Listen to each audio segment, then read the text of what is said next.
but why did the money start coming in? See, that's what I'm saying. When that Telecommunications Act comes in now, you're that pie that was broke up in all these pieces now becomes maybe 3 or 4 pieces. And so now, there's a whole bunch of money.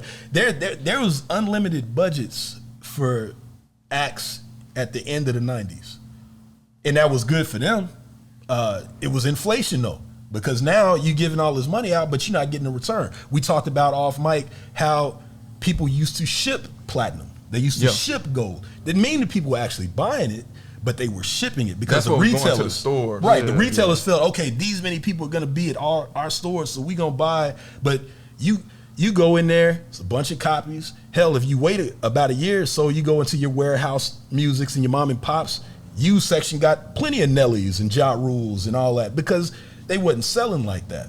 So, that, like I said, that Telecommunications Act, man, I think it did a lot. And I say all that because I want to go back to the main point. Those 4 or 5 years is a huge difference in what people were exposed to. And so if you were not exposed to what I call the BET gold era, but you were exposed to like the BET when it became MTV Light era, that makes a huge difference in what you was exposed to, what you like, what you might consider, the real. Season 2 of Gentleman's History Hour is sponsored by HueRepublic.com, HUERepublic.com. Go to HueRepublic.com and get the latest colors to rep your hue. Gentleman's History Hour, Season 2.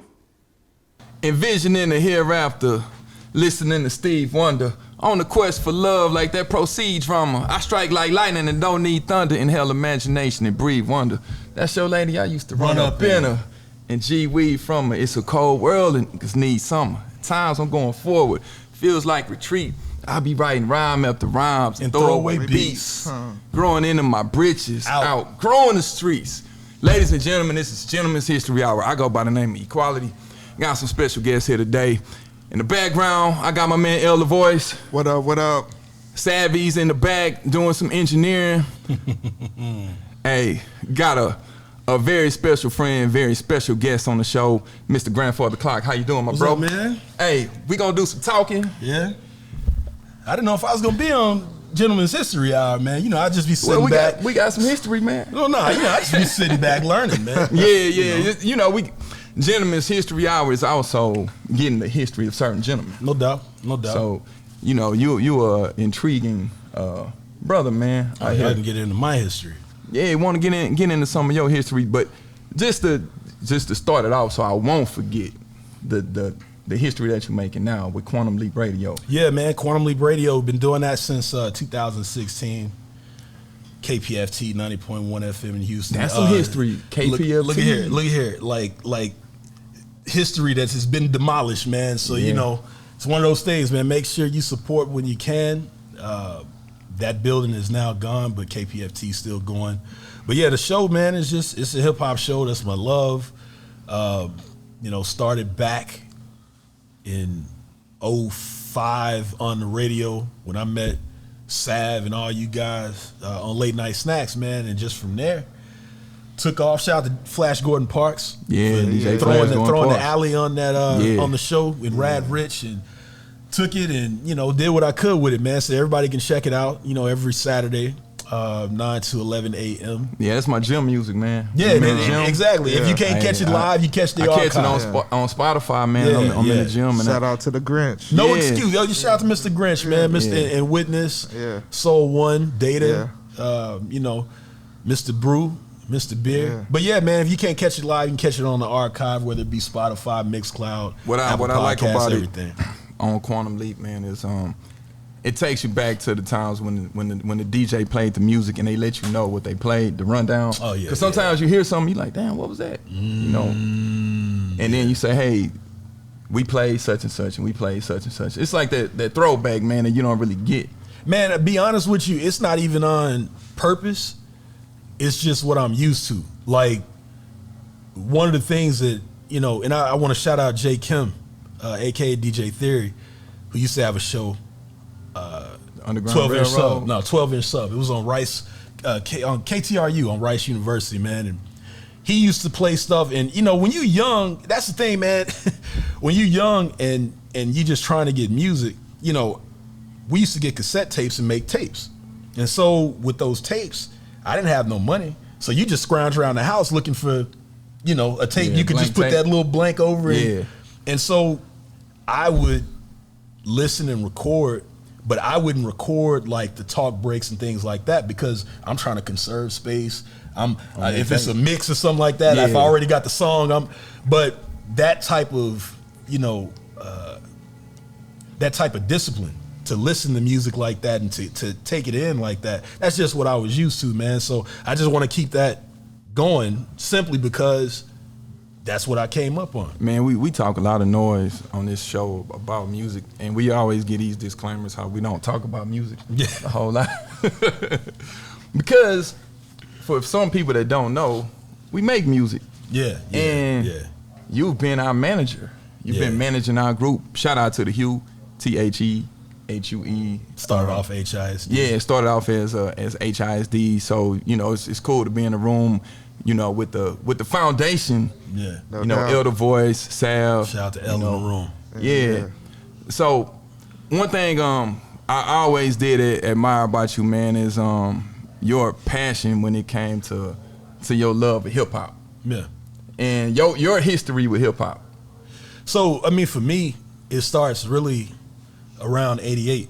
Yeah, it was one of the good years in hip hop. And you know, that's the crazy thing, man. It's like synergy because like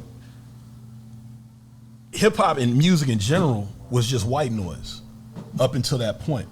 And I don't know what it was, man, but like I remember that summer, you know, if you in A-Leaf, you know what A-Leaf is, you know what Cummings Elementary is. I stayed off of Nobility and Odyssey Court, and I'll never forget, it was that summer to where I just discovered Yo MTV Raps. And what was funny was it really started because 102 Jams is, you know, the kind of OG radio station, urban station here in Houston. And they used to play hip hop. Now, to my young mind, I thought that was on the regular, but come to find out, there was really only a certain like time that they played. They had a mix show. And I think that's what I used to catch their mix show, and I had a tape for the longest, and it had like EPMD's Big Payback on there, Big Daddy Kane, Another Victory. I mean, MC Light, Stop, Look, and Listen was on this tape. And it was, when, you know, hearing those songs where I'm like, oh man, this is what they playing on the radio? Then you start listening to the radio and realize this ain't what they playing on the radio. It was R&B. Well, you know, I caught a good night or something. But then you discover TV. And you discover Yo MTV Raps. And I remember the first kind of Yo MTV Raps memory I have was Fab Five Freddy. And I remember him being kind of in just an empty studio with a mic hanging down. And so from there, watching Yo MTV Raps, Dr. Dre and Ed Lover, Rap City with Mayor Chris Thomas. So the videos. Videos was my foundation, man. That's what got you. Can you remember the first hip hop song you heard? I can't remember the first hip hop song I heard, but I remember my first experience. And I got to shout out my cousin Kim. I would go over to her crib. Everybody's first hip hop experience was with a cousin. A cousin? Because they older, right? Yeah. But no, she used to have a tape, right? And I would come over to her. I would come over to my uncles, and then I'd be like, Kim, I want to hear that Run DMC tape. But here's the thing. The Run DMC tape got 3 black dudes on the front of it, but it says Back in Black. That's not Run DMC. That was Houdini. But to a young mind that don't know, just thinking, three black is Run DMC, but it was Houdini. But that was kind of like my first experience with hip hop going over there. I think they had like the Last Dragon soundtrack, things like that. And then, like I said, it was still just white noise. But when I just got into it, it was really because of videos, man. So the videos got. You remember the first hip hop song you ever heard? Can you remember? It'd probably be Children's Story. Oh, Slick Rick. It'll be Children's Story or I'm Bad by LL Cool J. LL. Yeah, my mom loved LL, so. The videos. And see, here's the thing, man. Like videos, man. I hope I don't over talk with y'all, but like, nah, man. The thing is, just thinking about it now, I was telling somebody this.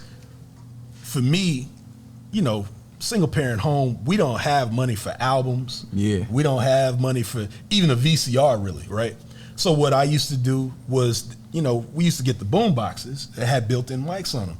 I would get my boom box and I would put it up to the TV, and that's how I used to make tapes. Oh, you was recording off of the videos. Off of the videos. So for the longest, it's a lot of songs that I know the song by the video. And for instance, Public Enemy's Night of the Living Bassheads. I know that song by the like the skits in the video. That's how I know it. And then it was kind of messed up that when I was actually starting to buy albums, there were certain songs that I would be pissed off. Like, man, why this don't sound like, because they used to sell singles back then. Yeah. And so the album cuts wouldn't sound like, so for example, Can I Kick It by Tribe. Can I kick it? The video version is what's called the Spirit Mix, but the version that's on the album is different. And so when I first heard the album, I was kind of disappointed. Like, man, I'm waiting for the, you know, the different. Yeah. And so you kind of got to get used to that. But that's those early experiences that, man, to be completely honest with you, I wish more people would have, because I think it gives people more of an appreciation for what they listening to, man. And I know we might talk about it later, but that kind of goes into why I've always said like that. Oh, the age gap. That age gap, although it might seem small, that 4 or 5 years, there's a reason why there's a difference with. All right. Live all the way live. I bet you never knew that Houston. We in the house. So where we from? Houston. This is Flash Gordon Parks. You're listening to Soul One. PeaceOfMind.com.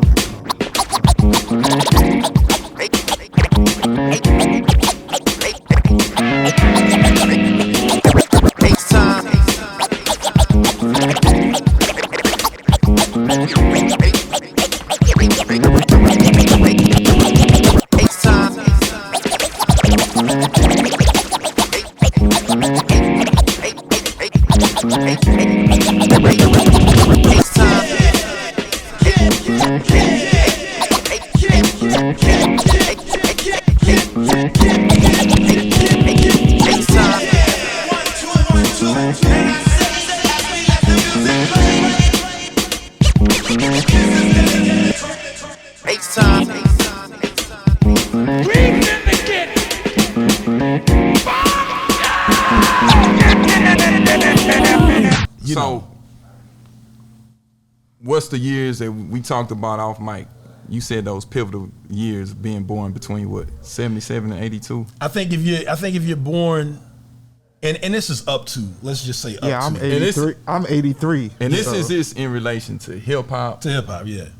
I think that if you're born at least up until 82, 83, you were able to get certain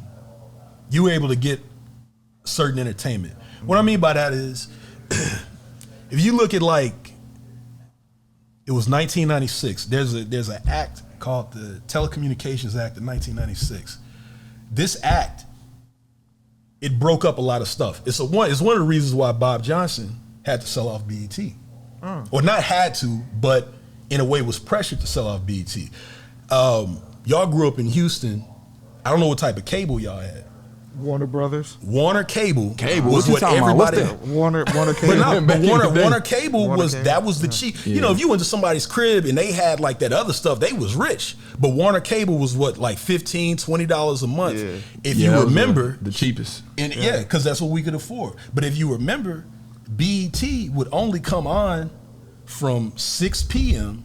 to 6 a.m. Yeah. Everything in between 6 a.m. and 6 p.m. was the Bloomberg network, because they didn't have that type of capital to maintain advertisement to stay on all year. So now what happens is, around 1996, well, we can come in, we will buy this from you. Now you got ads. Now you can stay on in all of these markets, because that was only on Warner Cable. BET, if I went to another state, it might be on. It might be on all day. But it depended on the type of cable that you had. So 1996, now here comes this Telecommunications Act that broke up a lot of like mom and pop pirate radio shows. You know, your main radio shows or your main radio stations like 102, they got bought up by Clear Channel, taking over. So now, but that's going on now, because what? it's only what just say even in music, it's only like what maybe three record labels. But that's where Universal, Sony, and then with TV, Disney. It's only maybe 3 corporations that own all of the rest of them. Now think about the number of record labels, and I don't know if you know it, but like there was a lot of record labels in that time. Of course, you had your big people like Def Jam, who was through Universal.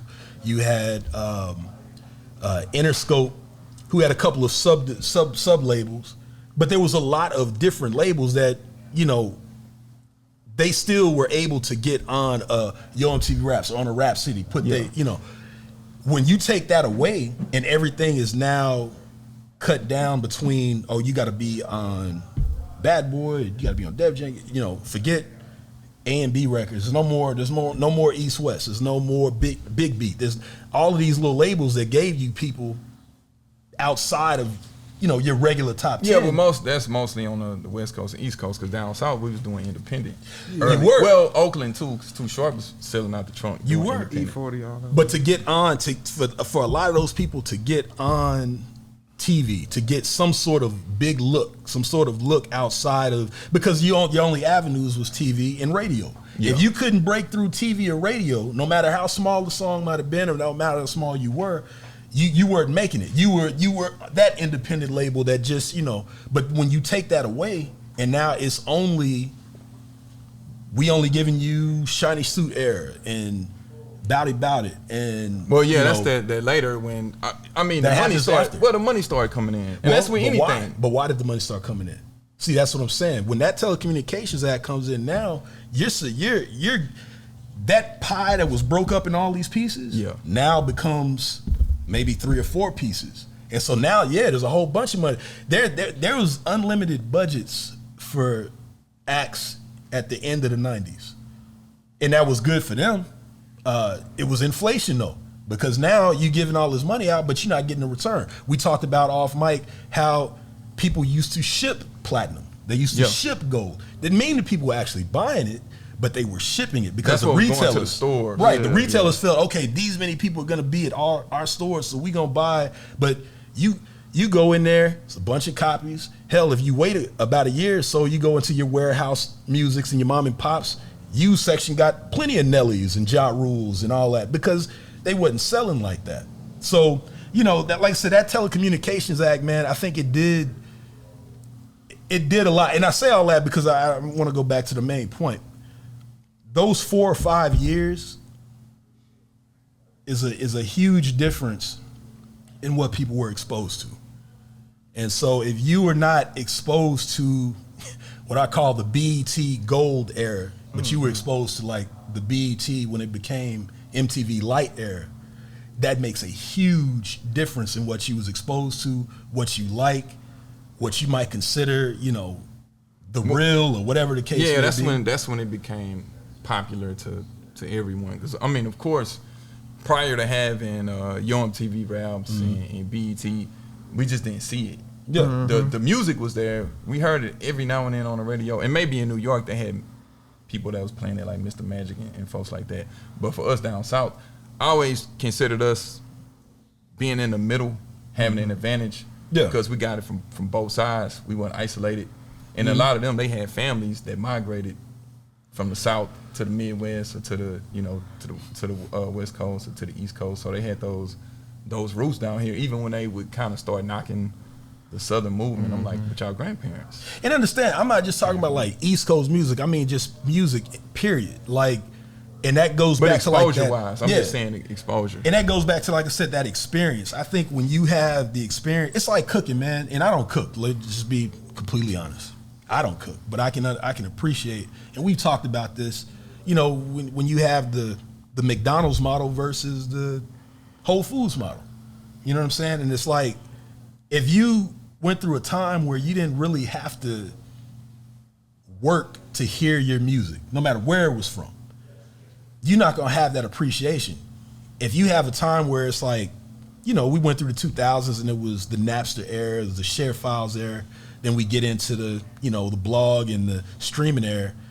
When you don't have to work for that stuff as much, you start claiming stuff as classic yesterday. You start claiming stuff as trash tomorrow.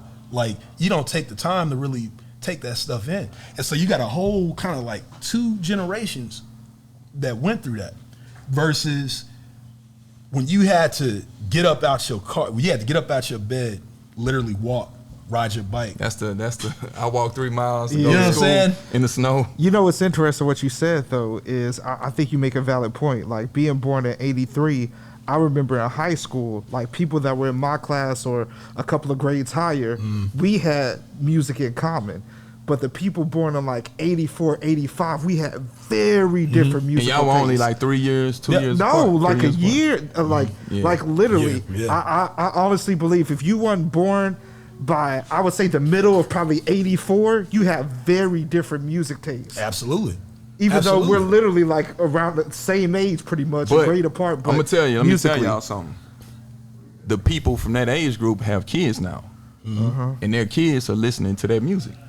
So it's not like, I always tell people, we exposed our parents to hip hop because they lived in a world when rap, hip hop didn't exist. They cut on the radio, they heard See, R&B. my parents was young. I rhythm and heard hip blues. hop from my parents. So yeah, or some people may have had parents that kind of understood it, but when I say understood it, meaning like you explain to them like this is such and such, this is such, you know, they may have heard it in certain people that they like. Yeah.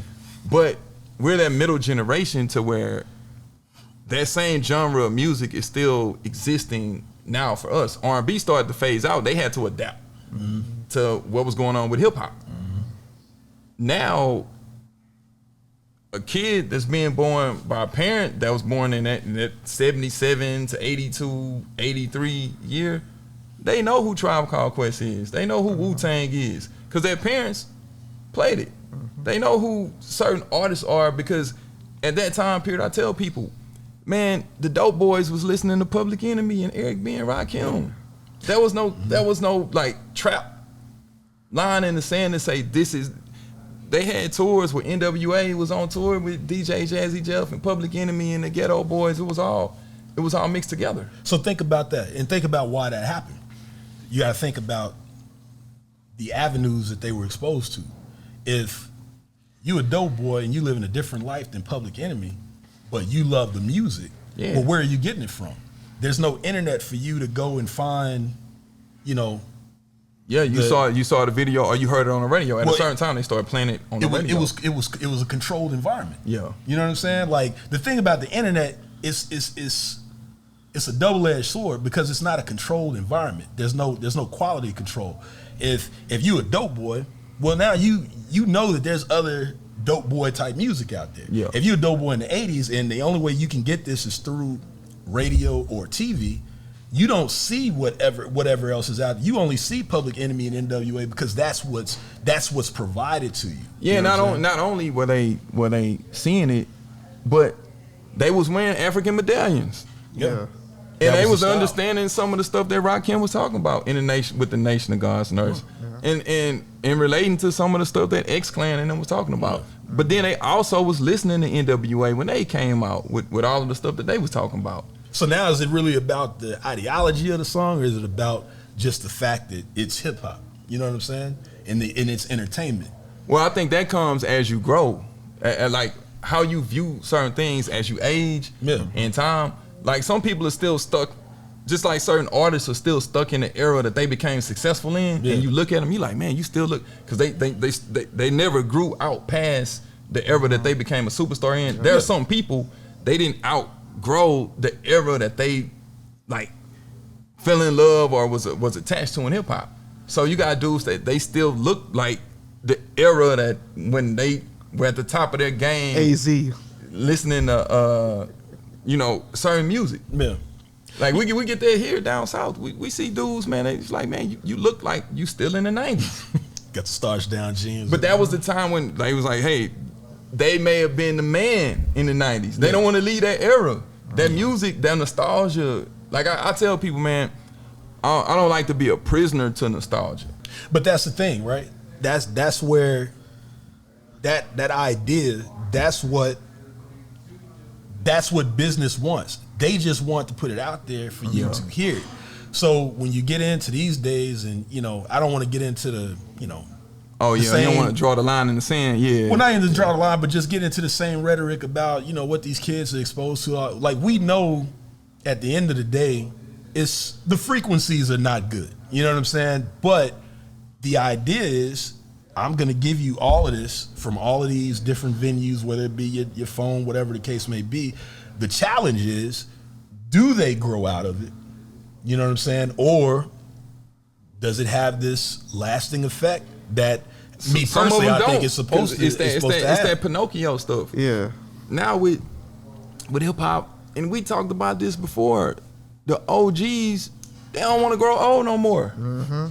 They want to be the kids now. Mm-hmm. Mm-hmm. At a certain point, the grown people may have been like, nah, man, that ain't really my music. I'm jamming some Temptations or some Marvin Gaye. Yeah. Now the older guys trying to dress and be like the younger guy to stay relevant, because we use the word relevant, but that's what it is. That's literally what it is. That, like, again, going back to that avenue of exposure, you used to only have radio and TV. That was your challenge to get to them.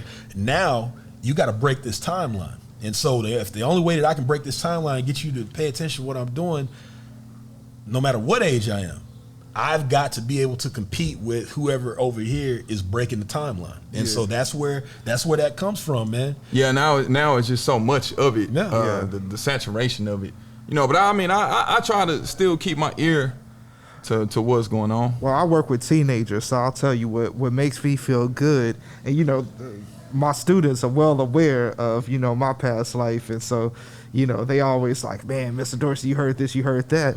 But what I think is real cool is that they might listen to a bunch of stuff that we might deem whack, but when you ask them, yo, who the best rapper in your generation?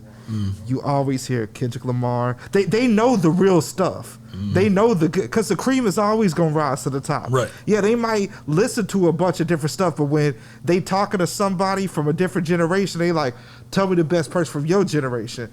They gonna come. Oh, I'm gonna come with Kendrick. I'm gonna come with but I don't even like to say I kind of get out of, because I'm at the point people like what they like, and I don't one thing I don't do, man, I don't debate people on what they like. Right. And I only have these conversations with certain people. Me too. I don't talk music with a lot of people. I definitely don't talk music on social media, because it's just a bunch of man. I'm like, yo, man, I'm talking about people from our generation. I'm like, where you coming from? I'll say this. I won't get into a debate with people online, but if there's something factual that needs to be said, I'll interject. If it's factual. But if we're talking about who taste, whoever your top five, I'm not gonna tell nobody who they should or shouldn't like. I try to look at it when it comes to certain generations. I try to look at it from the perspective of, I was a kid at one time. And my parents didn't like some of the stuff that I listened to, and somebody from an older generation may have thought, man, that's trash. Yeah. And I was gonna fight for it. Like, no, this is why this is good. And and then you get a little older, and you become that person. Like, man, get off my lawn. Was I supposed to be? Not even get off my lawn, but more so, man, was I really supposed to be listening to this at this age? Oh, at that age? I didn't know about weed. I got the chronic. I didn't know chronic was even weed. I was just young. I wanted a chronic hat. I didn't even know. Well, see, that's the thing, man. And I think you sent me that clip of KRS on Arsenio Hall. Yeah, from way back. And he was only like 24. And the thing is, like, for me, I have to respect, because it was fun when you sent me that clip. I think Snoop did an interview on the Breakfast Club maybe like a couple weeks after that, and he was saying, they was asking about like C. Dolores Tucker. For those that don't know, like, C. Dolores Tucker had a problem with hip hop and all of that quote unquote gangster rap that was coming out of there. Calvin Butts and C. Dolores Tucker. And they asked him, they said, what do you think about C. Dolores Tucker right now? And Snoop said, I actually agree with her. I just couldn't get with the messaging. And my thing is this, the tone and how she came. Because Tupac had a line about C. Dolores Tucker using instead of trying to something. But my thing is, man, like, I get it. You know what I'm saying? It's like, money, dog. It's money. Well, not even that. It's just no. Listen, the money I gotta defend. At that time, I gotta defend it because it's making money. Now I'm older. Now I'm 50-year-old Snoop. I don't really have to defend it as much because you got kids and grandkids. I dropped a gospel album. No, because I put out a gospel album. So now I don't have to defend that. Yeah. Because I'm trying to show you growth. Now I'm trying to make money with maturity, right? But see, and that's what I was saying, like, you know, I gotta respect the KRS clip before that, because if you at 24, both y'all at 24, and this person doesn't feel that they have to do that. Yeah. Whether it be they trying to defend the money or whether it be they just want to be ignorant to whatever's going on. That's what I want to finally happen, because see, what's going on now is that same excuse is still happening. It's like the movie The Matrix. It's just different players, but it's the same thing happening over. And we keep making excuses. It ain't nothing. Nobody's having the talk. I agree. I agree. We keep on making excuses for bad behavior, and just saying we gonna grow out of it. But there has to be a generation that's gonna step up. And we have to hold ourselves accountable. Live all the way live. I bet you never knew that Houston. We in the house. So where we from? Houston. This is Flash Gordon Parks. You're listening to Soul One. PeaceOfMind.com.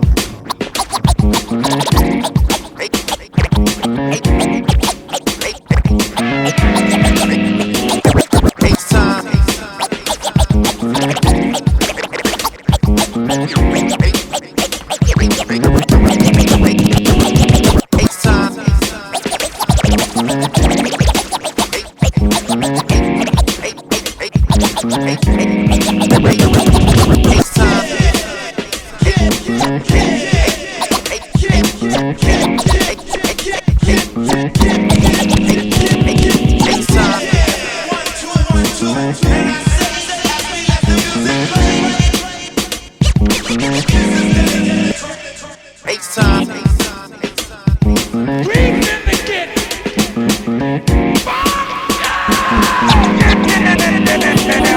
But see, I'm always a follow the money guy.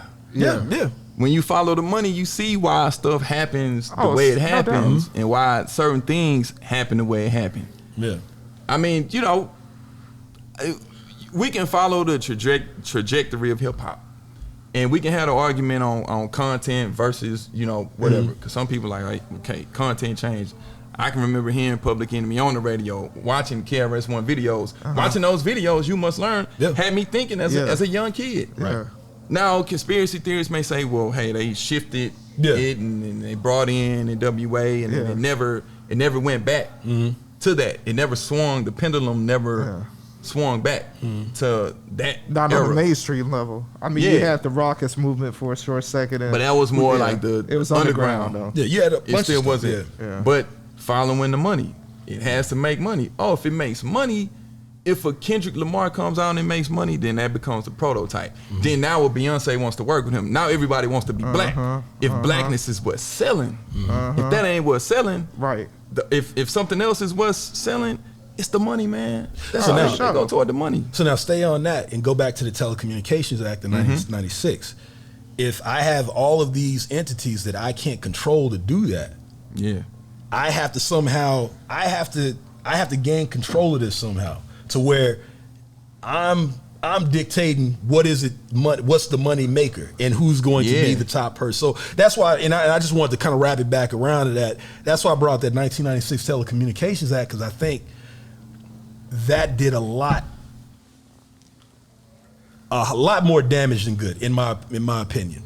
There's in an act, obviously there's different things in an act, you know, but I just remember learning about that like my first couple years at U of H when I got here, and I was like, oh, you start putting stuff together, because I was always, you know, I collect videos, I got all this, so I remember the style, I remember what was going on, what was changing. And when you think of the change, and you're like, oh, and you start putting two and two together, and it's like, okay, again with Bob Johnson, if I'm offering you this many billions to take this off of your hands, where you was struggling just to get ads, well, now I can take it over, but now I can also, through Viacom, I can do what MTV is doing, and I can give people what I feel they should be listening to. So now Teen Summit is out of here. So now, you know, and let me say this too. I don't want to be the person here to say it's just Black Star, it's just Public Enemy, it should only be that type of content. No, because that's not only the content I was listening to. But what was happening though is I was growing up, I got all types of content. Right. But when you take that content away, Right. and it's only this one thing, or it's turning into this one thing, and maybe you get a little affirmative. I used to call them affirmative action artists, where it's like you get all the BS, but then they'll give you the Dead Prez this year. This year they'll give you Chaos, or this year they'll give you Qualia, or this year they'll give you Black Alicious, but you got all the BS around. I call them the affirmative action artists. So you ever try to go to Congress and say, look at what these fools is doing, they can always say, look at them, I gave you that. You know what I'm saying? And like, that's the stretch, because I never heard Black Alicious on the radio. No, they had some money behind them. They had a moment to where they we'll let them get this shine. Be on the Brian Sugar album. Soundtrack. But wouldn't it be better now because you don't have to deal with that? You can pick, listen to whatever you want. Well, see, here's the thing. Now we getting into, again, coming out of the controlled versus, like I said, the out of control. If streaming and the internet is out of control, but you still want to get on this person's timeline or on this person's website or whatever the case may be, well, now I'm exposed to all of the crap. And the people that I'm exposed to, they was listening to what those who were in control first gave. We talk about this all the time, just as an example, live performances. People getting up there, rapping over their vocals and all that. And I can't blame the young ones because they saw bad examples. And so if you've seen that bad example, and now that bad example, this the tree, here go all the branches. This bad example, this bad. So now you got a bunch of bad examples as a generation, and then there's another generation that's looking at those bad examples. This is the internet. It's the Wild West. It's out of control. It's a lot, but what I don't want to lose sight of while I got you here, man, outside of music, you grew up a comic book head. Man, to be honest with you, how did the music and the comic books tie in together? So literally, I'll mention 88 again, like they're head to head pretty much. Like my earliest remembrance of a comic, I think, was an Archie comic. And I think that was just probably my mom just trying to get me to, read some stuff. So your mom bought you a comic book? It had to have been, I think it was, and it was like an Archie comic. For those who don't like, Archie comics were like these little digest books. And you would get them at, back when we had like Eckards and things like that. But when I like got into like the actual books, it's kind of around the same time as like hip hop. And what it was, I think it was just like the artwork drew me in, things of that nature.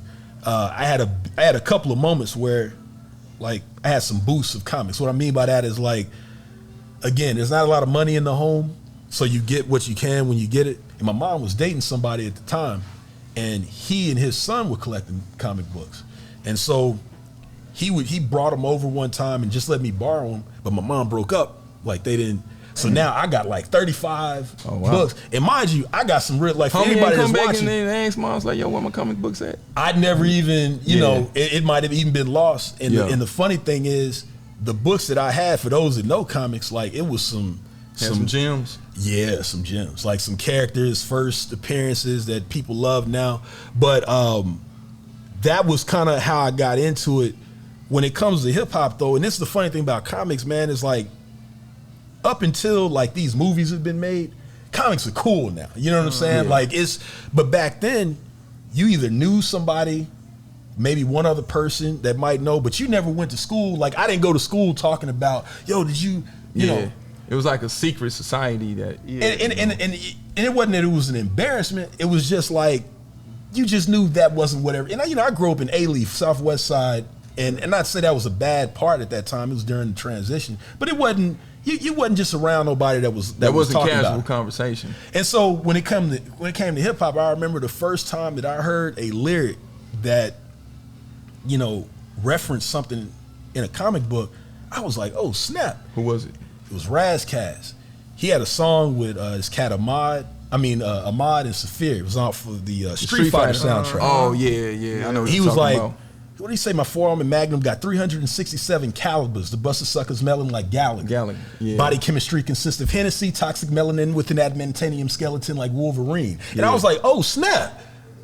Like this is hip hop. This is some street. Like why they talking about? And so then that happened, and then Method Man would talk about being Johnny Blaze. Yeah. And I'm like, oh well, wait a minute. That's deep because that's That's the second Ghost Rider. Yeah, the parallels. And then you got Tony Stark, Iron Man. Yeah. And so then I was just thinking in my head, like, again, synergy, man. Like, dude, this music that I've been loving, they on the same wavelength that I'm on. Yeah. You know what I'm saying? So then it just kind of made that relationship even more solid. And, over the years, you would hear different names of people. It was like, but no, Doom is, especially when you do the math on Doom, and like, there's a song that he has called, I think it was Questions, off the first album, Operation Doomsday. And when you break down what he's saying in that, he's talking about when his brother Sub Rock died. So his brother was, the DJ of the group. He used to be in KMD. His brother died in a car accident. And when that happened, there was a lot going on with, Doomale, Zev Love X, their record label, Elektra, was phasing a lot of stuff out. Elektra was phasing a lot of shit out, period. His brother just died. He goes into obscurity. Like, if you know the Dr. Doom character, he was this dude that was on top. Pretty face, you know what I'm saying? He was doctor. He started feeling himself too much doing an experiment, and it blew up in his face. So now his face is wrapped up. He goes into obscurity. When he comes back out, he's trying to take over the world. So when you look at MF Doom, when he comes back out, he not on no major labels. But I've never in my life seen that many generations of people be that interested in someone who was not a part of the machine. Might have started in the machine, but got away from, was trying to, in a way like how Chuck D talks about Public Enemy was always trying to tear down the machine. This is what Doom was doing. I'm gonna go in here. It's not, entertainment is about seeing a person's face, this whole idea of being perfect. His whole thing was never about being seen. It was just about taking over, but you won't even see who I am. He embodied the character of like the evil villain in a comic book. Yeah, but the evil, when you think about it, the evil is more the evil that the machine. They would look at that as like, that's evil. But I just wanted to have that conversation, man, and just really, get into your history on hip hop, your history with comic books. It's two of my favorite things, man. Yeah, your passion for music, and just to let people know, man, that there are. One thing before we wrap it up, I hate when people think that because they don't know about it, it doesn't exist. Yeah. They think, oh man, they don't play this. Oh, I don't hear this. No, it's there. It just doesn't exist in your little cipher. Now, if you break out of that box, then maybe you'll know. Yeah. And that goes actually to comics as well. Like, again, once the movie started being made, once Black Twitter jumped onto it, black folks like comics now. You know what I'm saying? So, and I say that to say with Quantum Leap Radio and shout out to your co-host. Yeah, shout out to Dobaco, man. Let me shout out to Dobaco Jones. But you guys release. I listen to them on Saturdays. And you guys are HD. I go to Spotify. Because I don't get a chance to listen to them. No, we're on the HD2 side, so it's not the main channel, but it's the HD2 channel. And I did it because I know we live in a time of on-demand television and radio, so you can get to it whenever you get to it, but it's live on HD2 90.1 FM. Yeah, and that's one of the real things, man, with having this platform is trying to educate as many people as possible, and to have someone that's playing music that a lot of people say, oh, I don't hear that. I don't hear this often. I don't hear. Just because you don't hear it doesn't mean it's not being played. Yeah, it's somewhere. And shout out to the Remedy too, man. Shout out to Good Bar because he got you on the R&B tip. There's R&B. There are places that music is being played. So before you start complaining, do the homework, do the research to find out what's going on. Be the solution. Next time we do this part 2, man, we got to talk about the progress report because that was one of the first. Man, y'all had way back. But I want to say, man, my brother, Grandfather Cloc, appreciate you. Elder Voice in the building. Elder Voice. Yeah. We got some topics we gonna brew up on the next for sure. GHH coming in, man. This is Gentleman's History Hour. I'm Equality. I got Grandfather Cloc. Yeah. Got my man Elder Voice. What it do? Got Sav. I always say Sav be on the ones and twos like a DJ in the background, man. But we appreciate y'all for listening. No doubt. This is the Gentleman's history. We have GHH, Gentleman's History Hour, and then we do the history of certain gentlemen that we admire and we look up to. Peace out, y'all. Hit that like and that subscribe button. Yeah. If you're watching this on YouTube, man, hey, y'all, hit the subscribe button, hit the like button. This is Gentleman's History Hour.